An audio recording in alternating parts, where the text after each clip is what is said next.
This morning I would like to talk about God economics.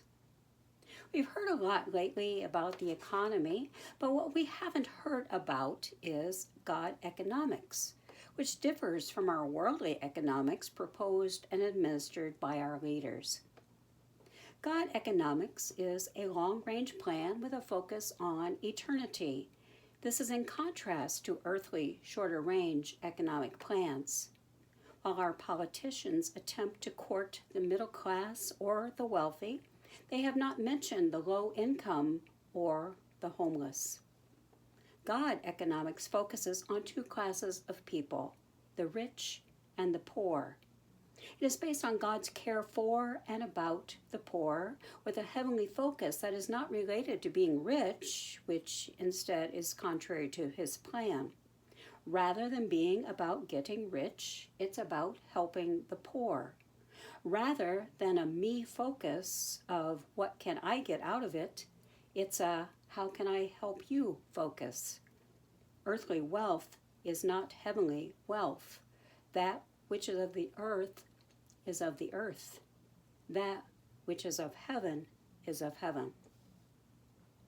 Here in the United States, Statista Research Department, a global data and business intelligence platform, published U.S. wealth distribution for the first quarter of 2024 on September 17th, which indicated that 67% of the total wealth in the United States was owned by the top 10% of earners.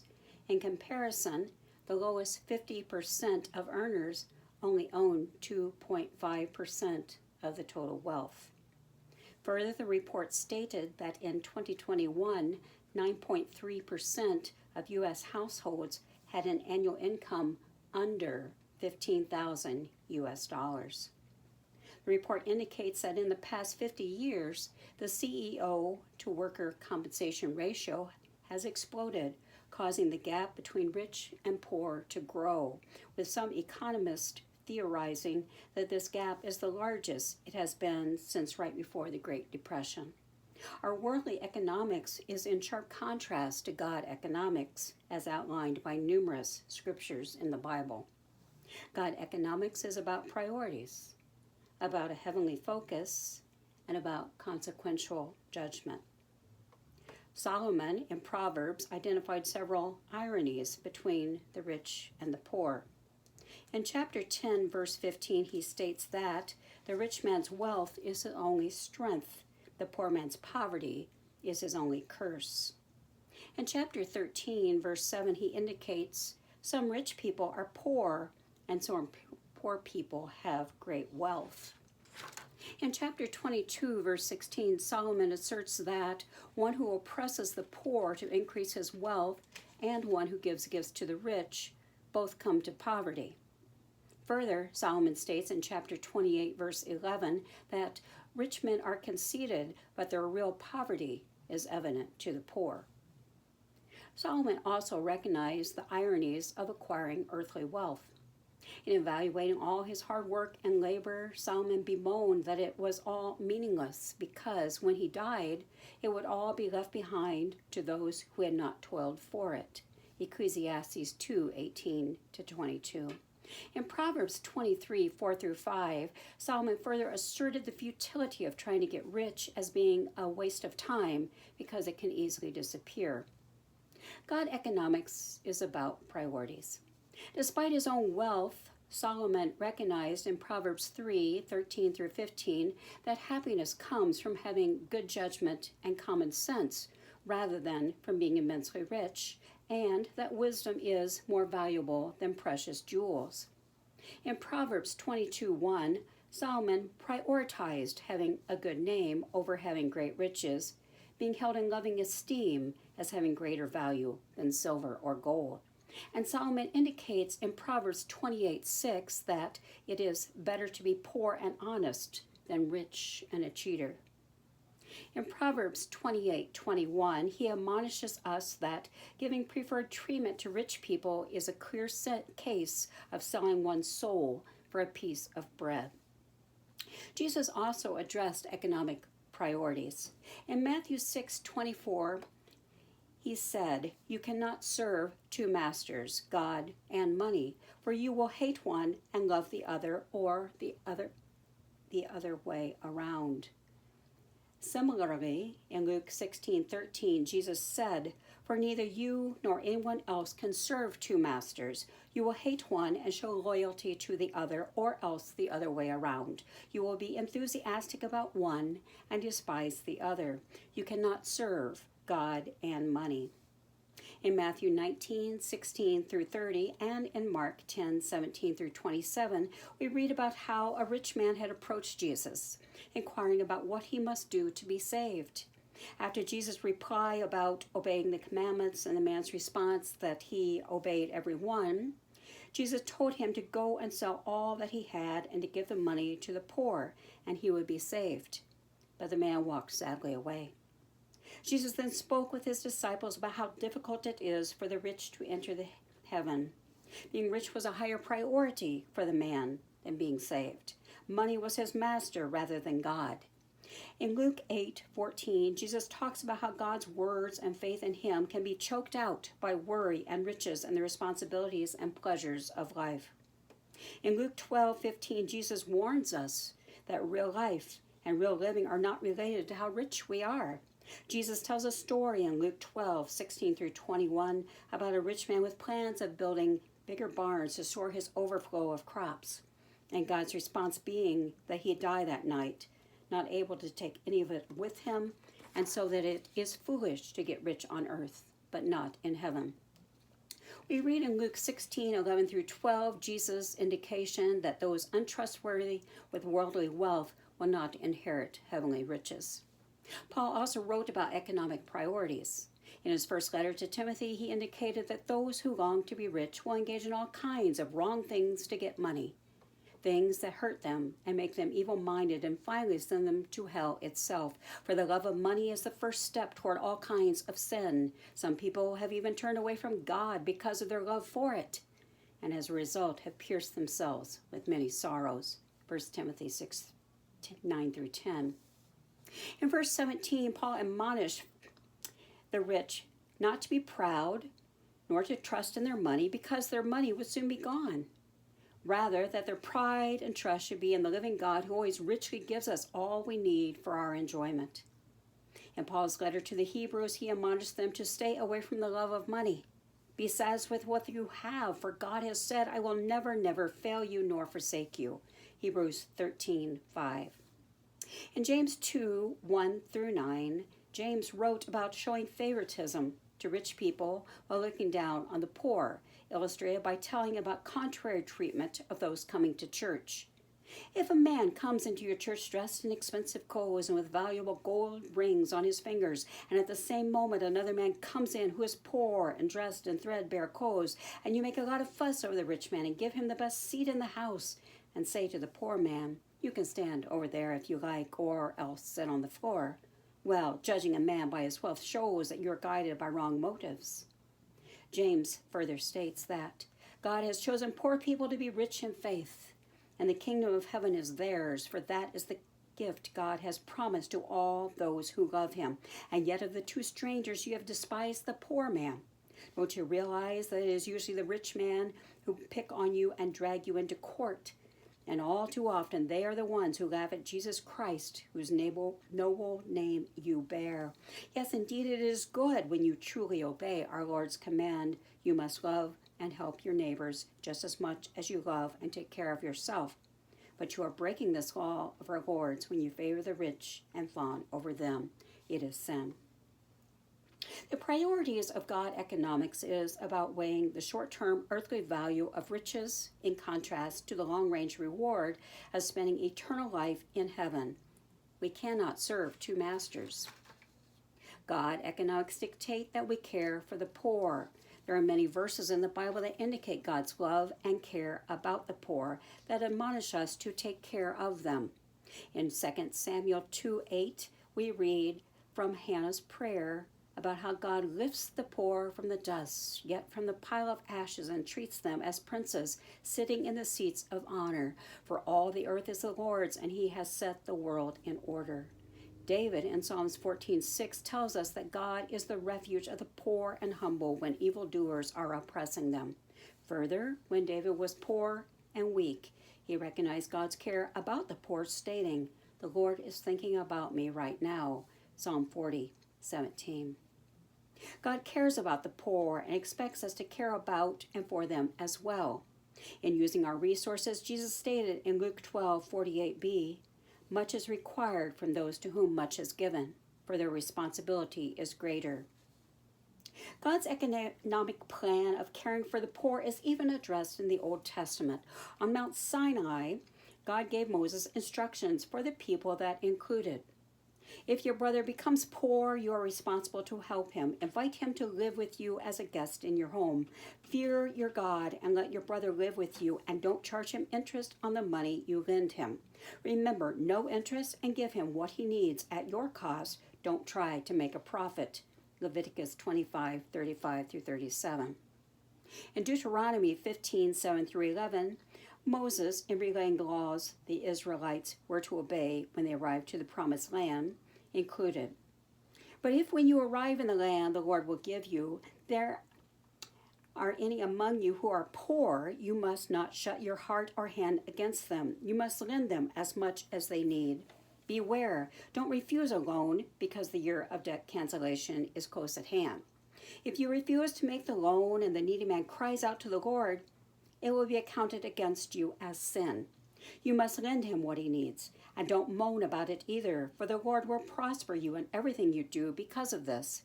There will always be some among you who are poor. That is why this commandment is necessary. You must lend to them liberally." David in Psalm 41:1-2 spoke of God blessing those who are kind to the poor and saying that he will help them out of their troubles and will protect them alive and honor them publicly while destroying their enemies, power them. Solomon mentioned caring for the poor in several Proverbs. In chapter 14:31, he asserts that anyone who oppresses the poor is insulting God who made them. To help the poor is to honor God. Further, Solomon indicates in chapter 19:17 that whoever is kind to the poor lends to the Lord, and he will reward them for what they have done. And chapter 22:9, he states, "The generous will themselves be blessed, for they share their food with the poor." And Solomon in Proverbs 28:27 states that if you give to the poor, your needs will be supplied, but a curse upon those who close their eyes to poverty. Jesus also addressed God's will that we care for the poor. In Matthew 5:42, Jesus told us, "Give to those who ask, and don't turn away from those who want to borrow."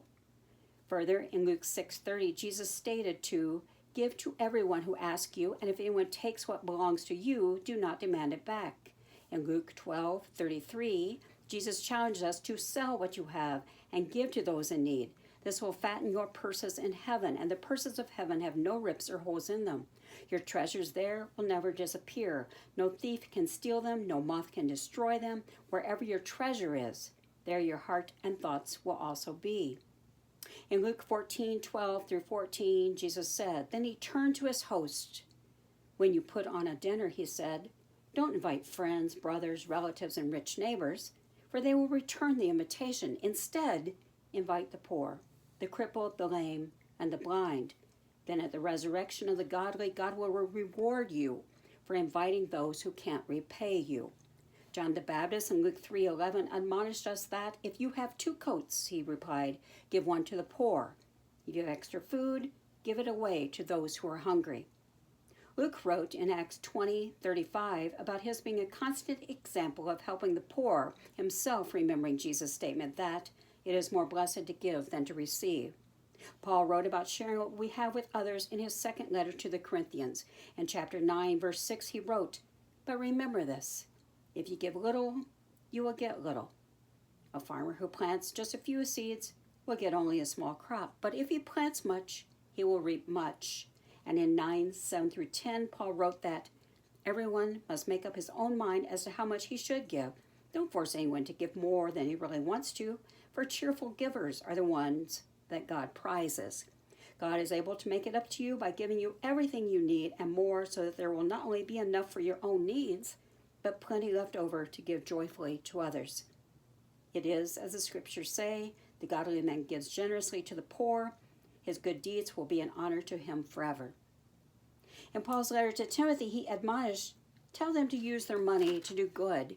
They should be rich in good works and should give happily to those in need, always being ready to share with others whatever God has given them. By doing this, they will be storing up real treasure for themselves in heaven. It is the only safe investment for eternity, and they will be living a fruitful Christian life here as well. 1 Timothy 6:18 through 19. James also wrote about caring for the poor. In James 2:15 through 16, stating, if you have a friend who is in need of food and clothing, and you say to him, well, goodbye and God bless you, stay warm and eat hearty, and then don't give him clothes and food, what good does that do? God economics isn't about how much we can gain for ourselves. It is about sharing what we have with those in need. As is true of any economic plan, it's important to consider whether the plan has a long-range or short-range focus. God economics is a long-range plan with an eternity focus. Jesus, in his sermons and discussions with his disciples, gave us insights as to God's long-range economic plan.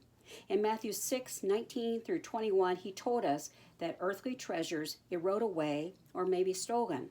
That earthly treasure is not a secure investment, whereas having a heavenly focus will have lasting value and cannot be stolen away. Jesus said, if your profits are in heaven, your heart will be there too. In Mark 8:35b through 37, Jesus expressed that the only way to know true life is to live a godly life, admonishing that there is no benefit to gaining the whole world if it means losing your soul. In the Sermon on the Mount in Luke 6:20b through 21, Jesus indicated that the poor will inherit heaven and that the hungry will be satisfied. Paul also wrote about having a godly heavenly focus in economics.